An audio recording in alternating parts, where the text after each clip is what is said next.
नमस्कार, मैं हूं संजय शर्मा। आप देख रहे हैं 4 PM न्यूज नेटवर्क।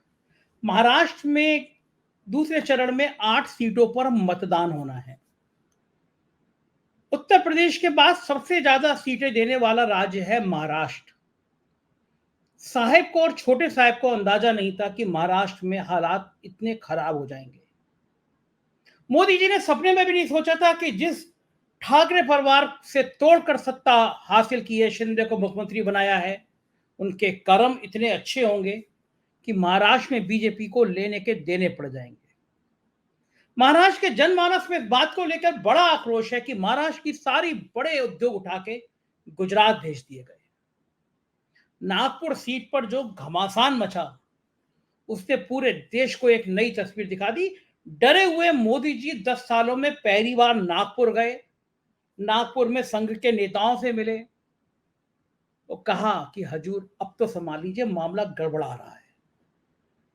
हमने सबसे पहले देश में वो स्टोरी दिखाई कि प्रधानमंत्री रात में कैसे 10 सालों में पहली बार रुके, क्या क्या बातें हुई, क्या क्या डील हुई।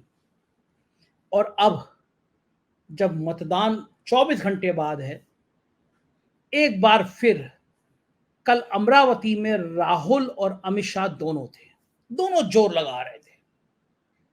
महाराष्ट्र सबके लिए जीतना बहुत जरूरी है, क्योंकि महाराष्ट्र तय कर देगा कि दिल्ली के सिंहासन से मोदी कितने पास हैं या कितने दूर हैं। तो महाराष्ट्र की राजनीति पर बात करने के लिए आज मेरे साथ एक बहुत खास मेहमान है, बहुत शानदार पत्रकार, जिनकी रिपोर्टें पूरे देश और दुनिया में तहलका मचाती हैं, बहुत अच्छा बोलते हैं, महाराष्ट्र की राजनीति पर बहुत शानदार पकड़ रखते हैं। मैं सीधा ले चलता हूं आपको राजीव रंजन सिंह जी के पास। राजीव जी, बहुत बहुत स्वागत है आपका 4 PM न्यूज नेटवर्क में। और पिछली बार आपने जो एक्सक्लूसिव खबर बताई थी कि किस तरह साहेब नागपुर पहुंचे, किस तरह पहली बार 10 सालों में रात में रुके, किस तरह गडकरी जी उनसे मिलने नहीं आए, बीजेपी के नेताओं से पहले वो हिजड़ों के नेताओं से मिले, उस रिपोर्ट ने तो देश भर में तहलका मचा दिया। 8-10 लाख तो ऐसी व्यू दिखाई दे रहे हैं पूरे देश में, उसको लोड कर करके वायरल की गई और मेरे ख्याल से करोड़ों लोगों तक वो वीडियो पहुंचा। आपकी उस रिपोर्ट ने सच में राजीव जी देश में तहलका मचा दिया। बधाई हो आपको इस बात के लिए। Thank you, congrats to you also. क्योंकि संजय जी, मुझे जानकारी जो मिली है, वो वीडियो को गडकरी साहब ने भी देखा है, भाऊ ने भी देखा है, विकास ठाकरे ने, और मुझे यहाँ तक मैसेज मिला है कि साहेब के पास भी वो वीडियो पहुंचा है। और उसी वीडियो के पहुंचने के बाद में आप देखिए पूरा संदेश चेंज हो गया है। साहब के स्पीचेस जो हैं, साहब के जो भाषण हैं, वो अब पोलराइज्ड करने वाले, हिंदुओं को गैल्वेनाइज्ड करने वाले, इस तरीके के जो मैसेज, जो कैंपेनिंग है, इसका डिसीजन नागपुर में ही हुआ है। और वो रात जो आपने लास्ट टाइम में बोला था कि भाई रात में क्या हुआ दरवाजे के पीछे, तो अब वो दरवाजे के पीछे जो भी हुआ उसका रिपरकशन, या आप योग बोल रहे हैं उस मीटिंग का रिपरकशन जो है या रिजल्ट जो है, वो अभी नजर आ रहा है साहब के अलग अलग भाषणों में। और बीजेपी का पूरा आईटी सेल अब डेवलपमेंट की बात छोड़ के जो है completely religion, divisive politics, wealth जो है वो छीन के किसी और को दे दिया जाएगा, इस पे चला गया। तो इस मैसेज की उत्पत्ति कहाँ हुई, इसका जन्म कहाँ हुआ, ये उसी दिन रात में हुई है इस मैसेज की उत्पत्ति। और संजय जी, मतलब मुझे मेरे कई मित्रों ने भेजा, बहुत सारे यूट्यूब चैनल्स ने आपके 4 PM के उस एपिसोड को कॉपी कैट करके एकदम चला है, आपको क्रेडिट नहीं दिया। मुझे ताज्जुब हो रहा है, हम लोग भी प्रिंट में लिखते हैं, पर हम लोग अगर किसी का भी मैसेज ले या कोई भी स्टेटमेंट ले तो हम क्रेडिट देते हैं। मुझे ताज्जुब हो रहा है, इतने दर्जनों मुझे मेरे दोस्तों ने भेजे वीडियोस, एक ने भी 4 PM को क्रेडिट नहीं दिया उस चीज का, ये न्यूज ब्रेक करने का। तो ताज्जुब है। खैर एनीवेज, कहने का अर्थ ये है कि अब आप एक चीज को समझिए कि मैसेजिंग जो चेंज हुई है, ये मैसेजिंग चेंज करने के पीछे दिमाग किसका है, क्या मंत्रणा हुई है उस दिन, और क्या डिसाइड हुआ है उस दिन में। ये तो पूरे देश को समझ में आ गया कि आरएसएस के इन्वॉल्वमेंट के बिना इलेक्शन में पार्टिसिपेशन बढ़ाना बहुत बहुत मुश्किल है। ये बात साहब को भी समझ में आई, साहब ने मंत्रणा की, और मंत्रणा के बाद में जो उनकी वहां क्लास ली गई और जो उन्हें समझाया गया, उसका आप अभी देख रहे हैं कि राजस्थान में किस तरीके के भाषण दिए जा रहे हैं। तो अभी आगे आने वाले 6 फेजेस जो हैं, इसमें ऐसे ही बहुत ही स्ट्रांगली कॉन्टेस्ट जो है ना, बहुत ही एग्रेसिव लेवल पे लड़ा जाए। और ये बात जो है, ये कोई गोदी मीडिया आपको बताने नहीं वाला। ये बात फिर मैं आपको यहाँ बता रहा हूँ कि ये उस रात का ही नतीजा है जो अभी हम कैंपेनिंग में चेंज कर। यानी राजीव जी, जो मोदी जी बीच की लाइन ले रहे थे, जो मोदी भाईजान हो गए थे, तो मुसलमानों के प्यार दिखा रहे थे, जो खाड़ी देशों से दोस्ती निभा रहे थे, यानी उस रात को संघ ने कहा कि ये डोल मोल की भाषा नहीं चलेगी, लाइन सीधी होनी चाहिए, हिंदुत्व की लाइन होनी चाहिए। क्या ऐसी बातें की गई थी तभी ये भाषण बदला? आपका कहना ये है? जी, और उनको समझाया गया। देखिए, अंग्रेजी में कहावत है, pride come before A fall. ठीक है, यानी कोई भी एरोगेंट आदमी है या ओवर कॉन्फिडेंट आदमी है तो उसका गिरना तय है। ठीक है, तो ये समझाया गया कि भाई एरोगेंसी जो है उससे काम नहीं चलने वाला, आपको सबको साथ लेके चलना पड़ेगा। आप 2 लोग मिलके या 1.5 लोग मिलके पार्टी नहीं चला सकते। तो समझाया गया, समझ में भी आया। और जो संघ की लाइन है वो उसके बाद में वो संघ की लाइन को पकड़ के चल रहे हैं। आप इस बात को समझिए। देखिए, अभी तक क्या हो रहा था संजय जी, आप समझिए, कांग्रेस पहली बार मुद्दे डिसाइड कर रही थी कि देश में अनएम्प्लॉयमेंट है, और ये बोल रहे थे नहीं नहीं नहीं, भाजपा बोल रही थी नहीं नहीं नहीं, बैकफुट पे आके देश में अनएम्प्लॉयमेंट नहीं है, हमने 22 करोड़ लोगों को गरीबी रेखा के नीचे से निकाला है। कांग्रेस बोल रही है संविधान बदलने वाले, बीजेपी बैकफुट पे आके बोल रही नहीं नहीं नहीं नहीं, संविधान तो बाबा साहब भी आ जाएंगे तो भी नहीं जो है वो बदलेगा। तो ये यहाँ पर मैसेजिंग इनको समझाया गया कि मैसेज चेंज कीजिए, आप डिफेंसिव होके मत खेलिए, एग्रेशन में आइए, आप डिसाइड कीजिए टॉपिक और उसके ऊपर में कांग्रेस को रिएक्ट करने दीजिए। ठीक है, जैसे बॉक्सिंग में होता है ना कि जो पीछे पीछे जाता है रिंग की तरफ, वो पहले ही मान लिया जाता है कि इसका कॉन्फिडेंस गिर रहा है। ठीक है, तो अटैकिंग मुद्रा में जो भी रहता है वो अटैकिंग मुद्रा वालों को माना जाता है कि ये सशक्त है। तो उनको समझाया गया कि आप जो है, और कहा गया कि भाजपा के भी जो बागी लीडर्स हैं वो कांग्रेस को एजेंडा सेट ना करने दे, एजेंडा आप लोग सेट कीजिए, भले कुछ भी उलझुल स्टेटमेंट दीजिए, आपको रोकने वाला कौन है, और कांग्रेस को आने दीजिए बचाव करने के लिए। तो अब कांग्रेस आ रही है कि भाई कौन सा मंगलसूत्र निकाल लेने की बात हमने कही है, हमने वेल्थ दे, हमने कहा कि हम वेल्थ छीन के मुसलमानों को दे देंगे, मनमोहन सिंह ने ऐसा कहा। तो अब जो है कांग्रेस जो है वो रिएक्ट कर रही है बीजेपी के उसपे, और बीजेपी ने नरेंद्र मोदी के अंडर में पिछले 10 साल में ऐसा ही काम किया है कि उल जलूल कुछ भी उन्होंने रास्ता सेट करने की कोशिश की है, और कांग्रेस हमेशा से डिफेंस करता है। मैंने आपके लास्ट एपिसोड में भी ये कहा था कि सिर्फ और सिर्फ एक ही मुद्दा है अनएम्प्लॉयमेंट का, जिसपे इनको स्टिक रहना चाहिए शुरू से लेकर अंत तक। और क्योंकि नौजवानों में बहुत ज्यादा गुस्सा है, बहुत ज्यादा क्रोध है, और ये जो आप देख रहे हैं पार्टिसिपेशन कम हो रहा है, इसके पीछे बहुत बड़ा एक कारण है कि नौजवान जो है वो पार्टिसिपेट नहीं कर रहे हैं।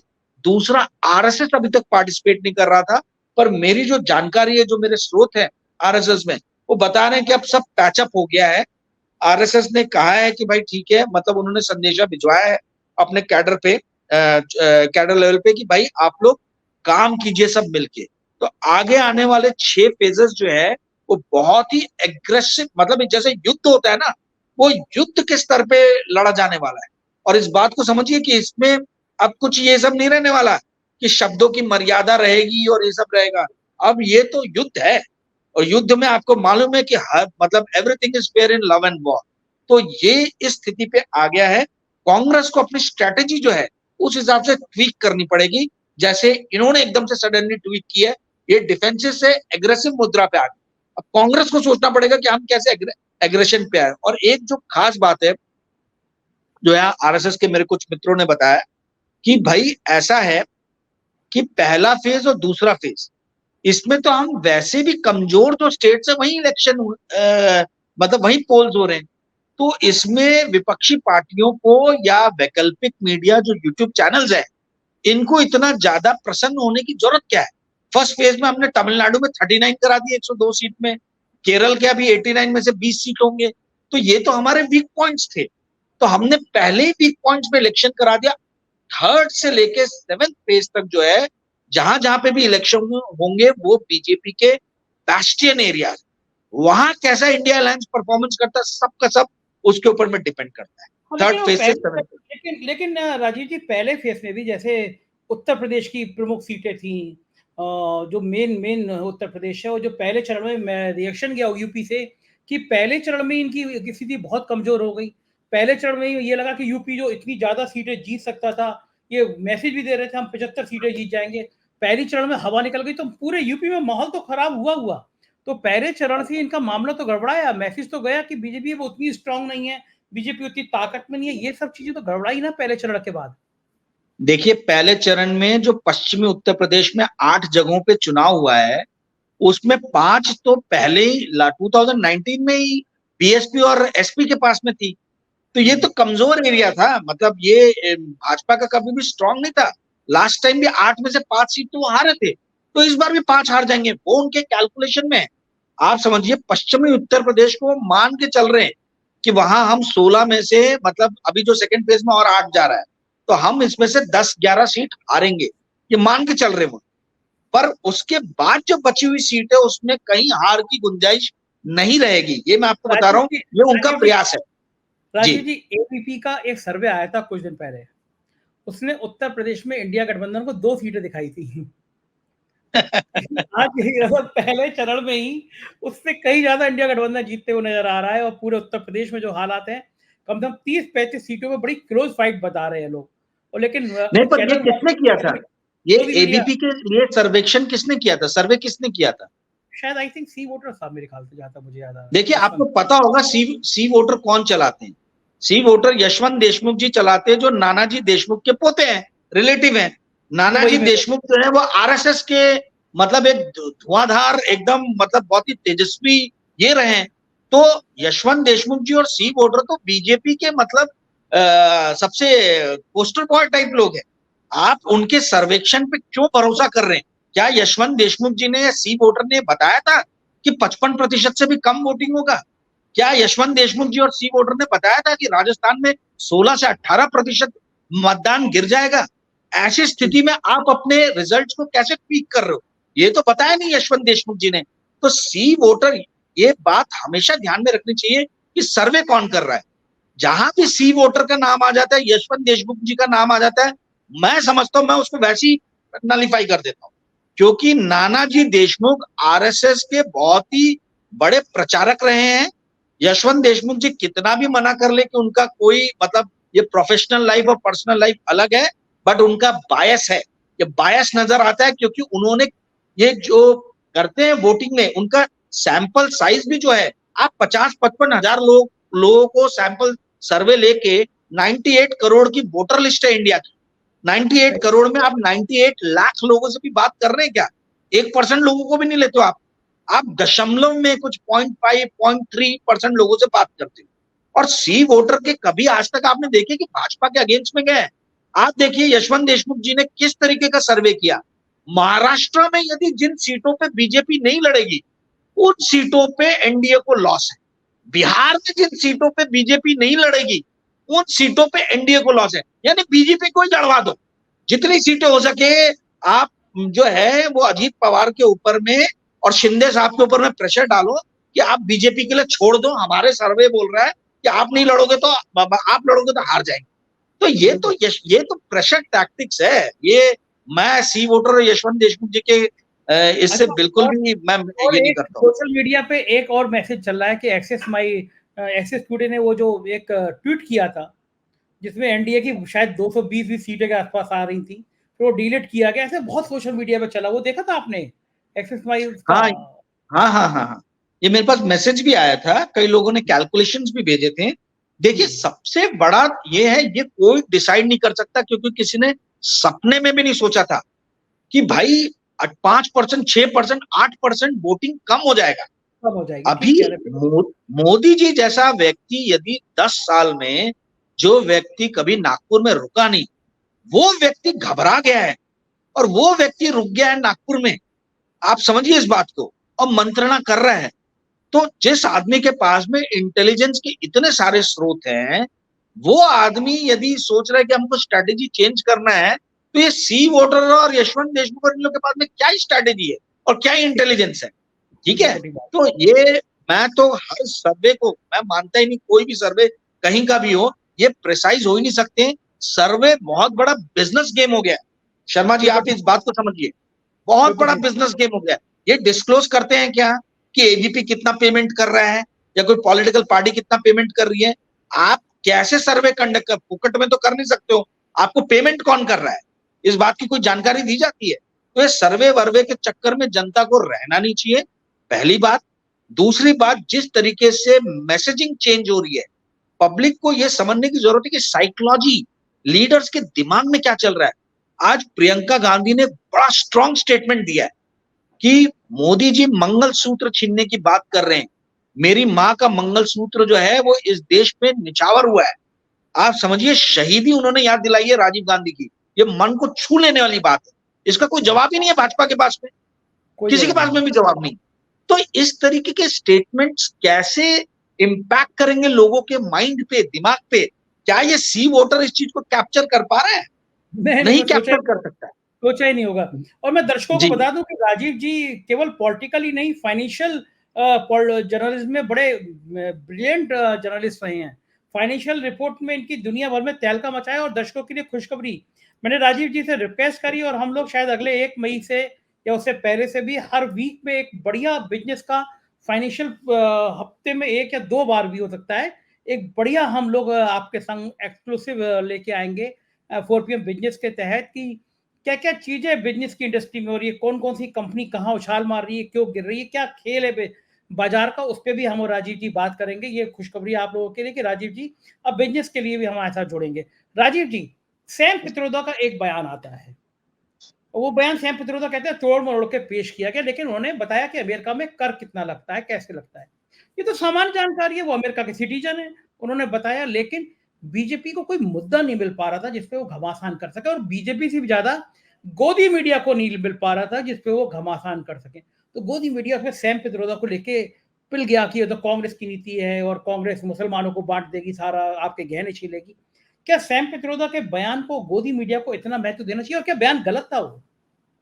मेरा सिंपली संजय जी एक चीज कहना है कि रूबिका लियाकत जी, सुधीर चौधरी जी, अंजना ओम कश्यप जी, आपके अमन चोपड़ा जी, अर्णब गोस्वामी जी, इन लोगों को सिर्फ एक ही सवाल पूछना चाहिए कि भाई 55 साल में जब कांग्रेस ने वेल्थ कॉन्फिस्केशन का काम नहीं किया है, तो अब वेल्थ कॉन्फिस्केशन यानी वेल्थ को छीनना, उस पर टैक्स लगाना, ये कैसे होगा, क्यों होगा, और यदि होता भी है तो क्यों होगा? आपको मैं छोटे एग्जांपल देता हूं। देखिए, ये एजेंडा, ये लाइन सेट किया है मोदी जी ने, ठीक है, वही अटैकिंग फेज में, अटैकिंग मुद्रा में आने के लिए। आप बताइए, पूरे देश का बिजनेस जो है समेट के गुजरात लेके चले गए। ये किस बात के वेल्थ कॉन्फिस्केशन की बात कर रहे हैं? महाराष्ट्र के अंदर में आप ये समझिए, फाइनेंशियल कैपिटल बॉम्बे हुआ करती, बॉम्बे के फाइनेंशियल कैपिटल के टैग को हटाने के लिए इन्होंने अहमदाबाद में गिफ्ट सिटी खोल दिया। अब जो महाराष्ट्र बॉम्बे से जाना जाता था, बॉम्बे अपने फाइनेंशियल हब होने के कारण जाना जाता था, आप उसको तोड़ के अहमदाबाद लेके जा रहे हो। नागपुर में बहुत बड़ा एमआरओ का काम आ रहा है एयरक्राफ्ट के, वो काम उठा के आप बड़ौदा लेके जा रहे हो। ऐसे अनगिनत प्रोजेक्ट हैं जो महाराष्ट्र के छीन के गुजरात लेके जाए गए, या किसी दूसरे स्टेट के छीन के गुजरात लेके जाए गए हैं। तो क्या इस बात पे बहस नहीं होनी चाहिए कि भाई इंडिया के अंदर में एकमेव राज्य क्या गुजरात रह गया है? उस पे बात ना आए, उस पे बहस ना हो करके इन्होंने लोगों को डराने का काम चालू किया है कि आपके वेल्थ को छीन लेंगे। अरे भाई, जब 55 साल में नहीं छीना गया तो अब कैसे छीना जाएगा? इनको ये डर सता रहा है कि कहीं अदानी की संपत्ति को ना छीन ले और अदानी की संपत्ति को नेशनलाइज करके कहीं गरीबों में ना बांट दे, इस बात का डर है। और इस बात के डर को छुपाने के लिए ये बोल रहे हैं कि लोगों की संपत्ति को छीनने वाले। लोगों की संपत्ति को छीनना और अदानी की संपत्ति को नेशनलाइज करना, इसमें बहुत अंतर है। और कांग्रेस ने तो अदानी की संपत्ति को भी नेशनलाइज करने की बात नहीं की है, ठीक है, ये तो उन्होंने भी नहीं किया, मैं भी नहीं कर रहा हूं। मैं ये बात बता रहा हूं कि मुद्दा जहां बहस चल रही थी कि अदानी की संपत्ति को जो है नेशनलाइज किया जाएगा क्योंकि इन्होंने अपने मित्र को बहुत फायदा पहुंचा है। अब देखिए, बहुत सारे यूट्यूब के प्रोग्राम्स के कमेंट में लोग ये लिखते हैं कि अदानी की प्रॉपर्टी को कॉन्फिस्केट करेंगे और नेशनलाइज करेंगे यदि कांग्रेस आएगी तो। इनको वही भय सता रहा है और उस भय को ये डिस्ट्रीब्यूट कर रहे हैं आप लोगों के बीच में, ताकि आप लोग जो है भाजपा को वोट दें और कांग्रेस को वोट ना दें। आज इनके पास में विकास के नाम पे, डेवलपमेंटल मॉडल के नाम पे, यदि विदर्भा में, मराठवाड़ा में लोग खड़े हो गए और उन्होंने कहा कि आपने हमारी जॉब्स को, हमारी इंडस्ट्रीज को कैसे हिम्मत की गुजरात ले जाने की, तो इनके पास में जवाब देने के लिए कोई जवाब नहीं। उसी चीज से, मुद्दे से भटकाने के लिए बात करें। आप सोचिए, जिस आदमी का टोटल जो मार्केट कैप के हिसाब से जो वेल्थ बनता था, जिस ग्रुप का है आपका 2 लाख करोड़, 2 लाख करोड़ से भी कम था, 1.4 लाख करोड़ के आसपास में था, वो 20 लाख करोड़ चला गया 3 साल के 2014 से 2020 के बीच में, 21 के बीच में। 6-7 साल के अंदर में आप 15 से लेके 22 के बीच में आप देखिए, 2015 से 22 के बीच में 1.5 लाख करोड़ से ये चीज उठ के चली गई है 20 लाख करोड़। यहां तक कि 2020 जनवरी में जो कोरोना में मार्केट फॉल हुआ था, ये 1.5 लाख 2 लाख करोड़ पे मार्केट कैप अदानी का आ गया था, ये चले गए 20 लाख करोड़ पे। तो ये बिना शीर्ष पे बैठे हुए लोगों के मदद की तो ऐसा हो नहीं सकता ना, ऐसा पॉसिबल ही नहीं है। राजीव जी, क्या सैम पित्रोदा का बयान इतना महत्वपूर्ण है कि जिससे पूरी बीजेपी, प्रधानमंत्री अमित शाह, सब मंत्री, सब लोग भिड़ जाएंगे उस पे? क्या ऐसा कोई बयान था उसमें सैम पित्रोदा? सैम पित्रोदा ने सिर्फ अमेरिका का एक हवाला दिया था कि भाई यहाँ ये जो कैपिटलिज्म का हब है, मदर ऑफ कैपिटलिज्म कहा जाता है अमेरिका को, यहाँ पे भी ये माना जाता है कि आप जब आपकी मृत्यु हो जाती है तो आपके हिस्से का एक पोर्शन जो है वो उठा के समाज को दे दिया जाता है। ठीक है, वो पूरा का पूरा आपके बच्चों को नहीं हस्तांतरित होता है, 10%, 15%, 20% उठा के दे दिया जाता है। ये भी फेडरल टैक्स नहीं है, मैं आपको ये बता दूं, ये बहुत सारे पत्रकारों को इस बात की जानकारी नहीं है। फेडरल टैक्स यानी जो नेशनल गवर्नमेंट बनाती है, ये उनका टैक्स नहीं है। वेल्थ टैक्स जो है अमेरिका में, ये वहां पे सिर्फ कुछ स्टेट्स में है, न्यू जर्सी में है, आयोवा में है, कुछ स्टेट्स जो है उन्हीं उसी में है, हर स्टेट्स में नहीं है। ये फ्लोरिडा, टेक्सास में शायद नहीं है ये वेल्थ टैक्स। तो इस बात को समझिए, ये स्टेट टैक्स है, राज्य ने, जो हमारे यहाँ पे राज्य बोलते हैं, ये राज्यों का टैक्स है, ये केंद्र का टैक्स नहीं है। सैम पित्रोदा ने सिर्फ जानकारी दिया, पर ये जान के उस मुद्दे को यहाँ पे लेके गए क्योंकि इनके मन में डर, भय है कि कहीं इलेक्शन में हम हार गए और हमने जिन अपने मित्रों को बढ़ने में इतनी मदद की इतने दिनों से, कहीं उन मित्रों की प्रॉपर्टीज को नेशनलाइज ना किया। सिर्फ उस भय को इन्होंने दूसरा रूप दे दिया। कल महाराष्ट्र में 8 सीटों पे चुनाव है, प्रियंका और राहुल दोनों कल अमरावती में थे। क्या सीन है महाराष्ट्र का? क्या लग रहा है आपको इन 8 सीटों पे क्या रिजल्ट, और पूरे महाराष्ट्र में क्या सीन रहने वाला है? देखिए, विदर्भा में तो मतलब बहुत ही कांटे की फाइट है। आप इस बात को समझिए, विदर्भा क्या, नांदेड़, ये जो 3 मराठवाड़ा की सीट भी जो है ना, नांदेड़ जिसमें आता है, इसमें भी कांटे की टक्कर है। क्योंकि आपको संजय जी याद होगा, अशोक चौहान बीजेपी में आते हैं और अगले दिन ही राज्यसभा में चले जाते हैं, ये नांदेड़ से। ठीक है, फिर एक शख्स को और राज्यसभा भेजा गया था उसी दिन, जो राम जन्मभूमि इसमें सबसे ऊपर चढ़े थे, मस्जिद के ऊपर में, ऊपर जो कुछ 10-15 लोग थे उसमें से एक वो थे, मेरे को उनका अभी नाम ध्यान में नहीं आ रहा, उनको भी दे दिया गया, वो भी नांदेड़ के। तो आप समझिए नांदेड़ की सीट को कितना प्रेस्टिजियस, यानी एक एक सीट को बचाने के लिए ये इतनी फाइट कर रहे हैं। इसका मतलब है कि इनको कहीं हवा मिल रही है कि भैया आपके अनुकूल स्थिति नहीं है, आपको यदि अपने अनुकूल बनाना है, एक एक सीट पे फाइट करना है, तो आपको वहां के जो कदावर लोग हैं उनको अपनी तरफ लाना होगा। आज की डेट में ऐसी स्थिति है, जैसे मैंने आपको 3-2 बताया था लास्ट टाइम विदर्भा के लिए, सेम यही जो बाकी के 5 सीट हो रहे हैं, इसमें भी 3-2 का ही इक्वेशन चल रहा है कि 3 सीटें इंडिया अलायंस को जाएंगी और 2 सीट जो है वो एनडीए को जाएगी। यानी विदर्भा में 10 में से 6 सीट जो है, तो मेरी जानकारी है, वो कांग्रेस, इंडिया अलायंस जीतने वाली है और 4 सीट पे बीजेपी जीत सकती है। और ये वो जगह है महाराष्ट्र का जहां पे बीजेपी सबसे स्ट्रांग है। देश के रोड मंत्री मतलब गडकरी जी यहां से आते हैं, देवेंद्र फडणवीस यहां से आते हैं, जो महाराष्ट्र में बीजेपी के अध्यक्ष चंद्रशेखर बावनकुले वो यहां से आते हैं, जो पहले फाइनेंस मिनिस्टर थे मुनगंटीवार वो यहां से आते हैं। आप इस बात को समझिए, विदर्भा जो है 10 सीट जो है, सारे भाजपा के बड़े लीडर यहीं से आते हैं, महाराष्ट्र के विदर्भा से। तो यदि विदर्भा में 5-5 या 6-4 का इक्वेशन हो रहा है, तो आप उससे समझ जाइए कि जो उद्धव ठाकरे का जो एरिया है या जो शरद पवार का एरिया है, वहां पे बीजेपी की क्या गत हो। जी राजीव जी, आप तो बड़ी चौंकाने वाली बात कह रहे हैं। अगर महाराष्ट्र जो यूपी के बाद सबसे बड़ा राज्य है, अगर वहां भी भारतीय जनता पार्टी का ये हालत है, तो फिर तो बीजेपी 200 से ऊपर भी जाने में बीजेपी को छींके आ जाएंगी। देखिए, मोदी जी ने जो शुरू में स्ट्रैटेजीज अपनाई ना, बड़ी ही मुझे लगता है कि उनको पता नहीं क्या आईबी ने, इंटेलिजेंस ब्यूरो ने, या जो उनके इर्द गिर्द लोग हैं, उन्होंने किस तरीके से फीड किया। मतलब उनको लगा कि मैं इंडिया अलायंस की 2-3 पार्टीज को तोड़ लूंगा तो मेरे लिए बहुत ही स्मूथ सेलिंग है। ऐसा ये गुजरात में करते आए। देखिए, एक साइकोलॉजी में टर्म है, फैलेसी ऑफ एग्रीगेशन।